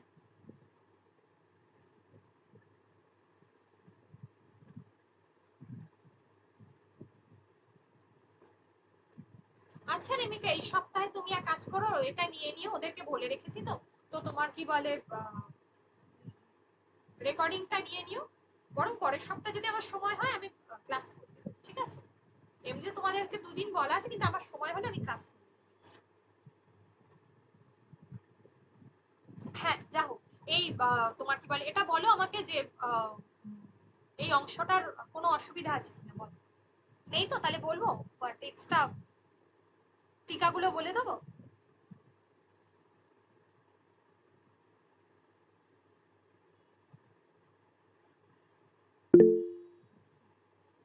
ওকে, দাঁড়াও।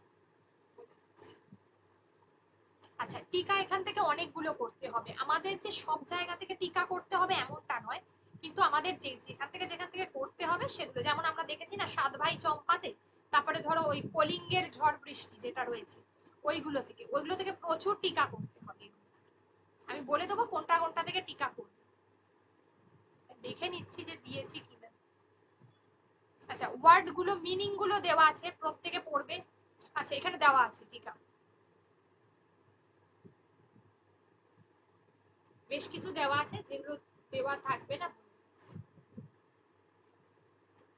বিষয়বস্তুটা তো বললাম। দেখ, কবির জন্ম মৃত্যু দেওয়া আছে, ভালো করে পড়বে। কবির লেখকের নামটা পড়বে, তার পিতার নাম, মাতার নাম অতটা দরকার নেই, কিন্তু পড়ে রেখো। উৎস দেখো, মামদর পুনর্জন্ম। মামদর পুনর্জন্মটা কি? এটা হচ্ছে তোমার প্রবন্ধ, মূল প্রবন্ধটা এখান থেকে নেওয়া হয়েছে, মামদর পুনর্জন্ম।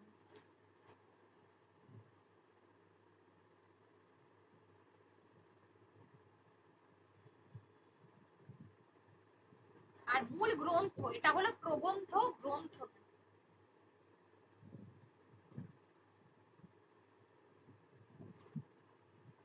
এটা হচ্ছে তোমার এখান থেকে নেওয়া হয়েছে। চতুরঙ্গের বললাম একটা পরিচ্ছেদ, মামদর পুনর্জন্ম, সেখান থেকে নেওয়া হয়েছে। আচ্ছা, ওনার যে আরো গ্রন্থগুলো রয়েছে, যার মধ্যে দেখো দেশে বিদেশে, পঞ্চতন্ত্র, চাচা কাহিনী, এগুলো খুব গুরুত্বপূর্ণ। এই তিনটি টিকার মধ্যে হরপ্রসাদ পড়তে হবে।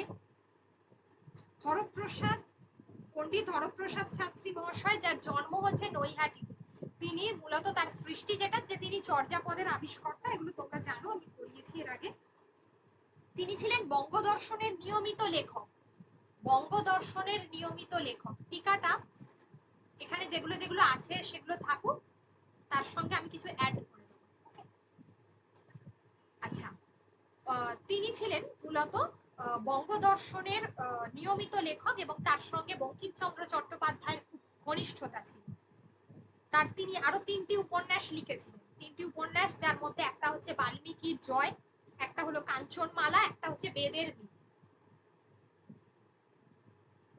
এছাড়াও তিনি চর্যাপদের জন্য বিখ্যাত ছিলেন। প্রেমচন্দ্র হিন্দি এবং উর্দু সাহিত্যের তিনি কবি, রয়েছে, যেমন আমরা জানি কর্মভূমি, যেমন হচ্ছে গোদান খুব বিখ্যাত, বরদান, তারপর হচ্ছে গবন, তারপর হচ্ছে সেবা সদন, এইগুলো। তিনি 300-র কাছে গল্প লিখেছেন, বেশ কিছু 11টি উপন্যাস লিখেছেন, এগুলো খুব গুরুত্বপূর্ণ। এবং ছোট গল্পের ক্ষেত্রে, উপন্যাসের ক্ষেত্রে যেমন তার কথা মনে পড়লে বঙ্কিমচন্দ্র চট্টোপাধ্যায়ের কথা মনে পড়ে, তেমনি ছোট গল্পের ক্ষেত্রে শরৎচন্দ্রের কথা মনে পড়ে, মানে তুলনা করা হয়। বসুমতী হচ্ছে একটা সাপ্তাহিক পত্রিকা যেটা হেমচন্দ্র ঘোষ সম্পাদনা করেছেন 1896 খ্রিস্টাব্দে। পরবর্তীকালে 1923 খ্রিস্টাব্দ থেকে এটি সতীশচন্দ্র মুখোপাধ্যায় একদম আপ টু 1944 সাল পর্যন্ত প্রকাশ মানে সম্পাদনা করেন। এই পর্বটা, যে পর্বটা সতীশচন্দ্র মুখোপাধ্যায় তোমার কি বলে তোমার সম্পাদনা করছিলেন, সেই পর্বটাকে বসুমতীর সব থেকে গৌরবময় পর্ব বলা হয়। এই 1944 সালের পর এই পত্রিকার দায়িত্ব নেয় যামিনী মোহন কর, আর সহ সম্পাদক ছিল প্রাণতোষ ঘটক। আমি লিখছি না, তার কারণ কালকে নোটটা পেয়ে যাবে। আলাল আর হুতম, এটা বলেই দিয়েছি, একটা প্যারীচাঁদ মিত্রের লেখা, একটা কালীপ্রসন্ন সিংহের লেখা। খেয়াল রাখবে যেন গুলিয়ে না যায়। আলালের ঘরের দুলাল যেটা, সেটা প্যারীচাঁদ মিত্রের লেখা, টেকচাঁদ ঠাকুর নামে লিখেছিলেন ছদ্মনামে। আর হুতম প্যাঁচার নকশা যেটা হচ্ছে কালীপ্রসন্ন সিংহের লেখা। কত সালে বেরোচ্ছে সেগুলো দরকার। কীর্তন, ভাটিয়ালি, বাউল, আবেস্তা। আবেস্তা হচ্ছে জরাথ্রুষ্ট, একটা ইরানীয় ধর্মগ্রন্থ। জিন্দ আবেস্তা বলা হতো না, ইরানীয় ধর্মগ্রন্থ, যেটা পশ্চিম এশিয়ার আর্যদের মানে ইরানীয় আর্যদের একটা উল্লেখযোগ্য অবদান বলা যেতে পারে। আর হচ্ছে হিব্রু, প্রাচীন যুগের প্রচলিত ভাষা, বাইবেলের ভাষা। এটি প্রাচীন যুগের প্রচলিত ভাষা। প্রাচীনতম যে ভাষা গোষ্ঠী আছে, যার মধ্যে একটা উল্লেখযোগ্য ভাষা গোষ্ঠী ছিল সেমিও হামিও। সেমিও হামিও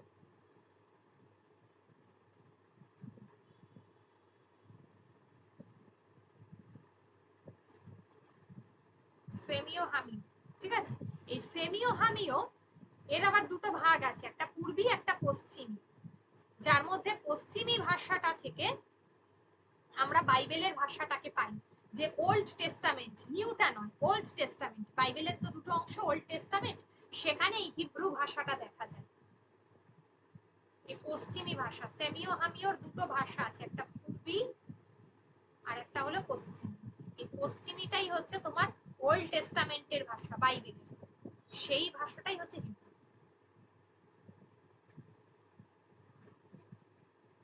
বলো, কারোর কোনো সমস্যা?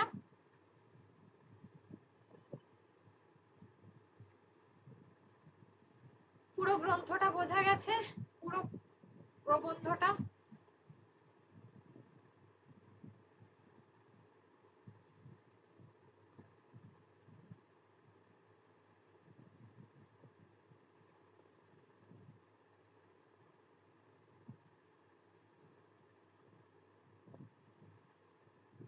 কারোর কোনো প্রশ্ন আছে? Any question?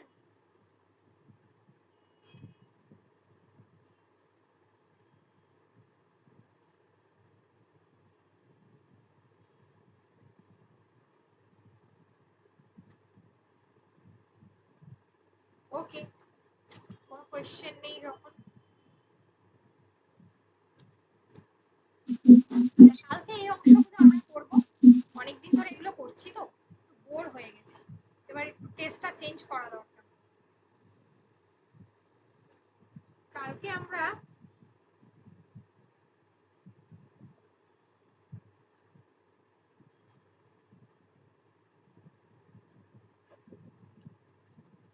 আমরা যেটা করব সেটা হচ্ছে একটু গ্রামার নিয়ে আলোচনা করি, নাকি? হ্যাঁ ম্যাম, গ্রামার করেন। ঠিক আছে, তাহলে কালকে আমরা পদ পড়ব। পদটা পড়াইনি তো, শুধু ধ্বনি, বর্ণ এগুলো পড়িয়েছি। কালকে তাহলে পদ, ওকে? আচ্ছা ম্যাম। ম্যাম বলছি আর আজকের সুপ্রিম কোর্টে কি হলো একটু বলবেন? আজকে সুপ্রিম কোর্টে বললো বোধহয় 16 জুলাই নেক্সট ডেট দিয়েছে, 16ই জুলাই তাহলে নেক্সট ডেট। মানে যোগ্য অযোগ্যের ব্যাপারটা যে রয়ে গেল, তাহলে এটা কি থেকেই যাবে? অযোগ্য দেখো এখনো পর্যন্ত কোনো শিওরিটি মানে এটা একদম ওরা যেটা বলেছে মৌখিক ভাবে এসএসসি যেটা 8,324 জন বোধ হয় 8,324 জন হচ্ছে অযোগ্য প্রার্থী, তাহলে বাকি হচ্ছে তোমার তাহলে যোগ্য প্রার্থী অ্যাকর্ডিং টু এসএসসি। এবার এই বাকি যে তাদের না আছে কোনো নম্বর, না আছে কিছু, না আছে ওয়েমার, পুরো পদ্ধতিটাই পরিকল্পিত, মানে সুপ্রিম কোর্ট তো বলেই দিয়েছে, কিন্তু তার সত্ত্বেও সুপ্রিম কোর্ট কি করেছে যে তোমার চাকরির ক্ষেত্রে স্থগিতাদেশ, মানে এই যে চাকরির ক্ষেত্রে স্থগিতাদেশ পড়ে গেছিল যে চাকরি চলে যাবে, সেটা কিন্তু স্থগিতাদেশ দেয়নি। এবার তারা কি স্কুলে যাবে এইটা ভেবে দিয়েছে, নাকি সামনে ইলেকশন আছে এইসব ভেবে দিয়েছে, মোট কথা এটা ফাইনাল কোনো রায় নয়, আগামী 16ই জুলাই, তবে চাকরি তো ওদের যাবে, শুধুমাত্র এইটুকু প্রমাণিত হয়েছে, বাকি 8,000 কিন্তু তাদেরকে এটা বলেনি যে তারা কাজ করতে পারবে না বা তাদের বেতনটাকে ফিরিয়ে দিতে হবে। বোঝা গেল, পুরো ব্যাপারটাই একটা ধোঁয়াশার মধ্যে রাখা হয়েছে এবং সেটা ভোট পারপাসে রাখা হয়েছে, এটা কিছুই নয়। 16 তারিখ ডেফিনেটলি জানিয়ে দেবে, ফাইনাল রায় আছে এবং সিবিআই তার মতো মানে যেমন ভাবে ধরছে, তদন্ত যেভাবে চালাচ্ছে, সিবিআই তদন্ত চালাতে পারবে, কোনো অসুবিধা নেই।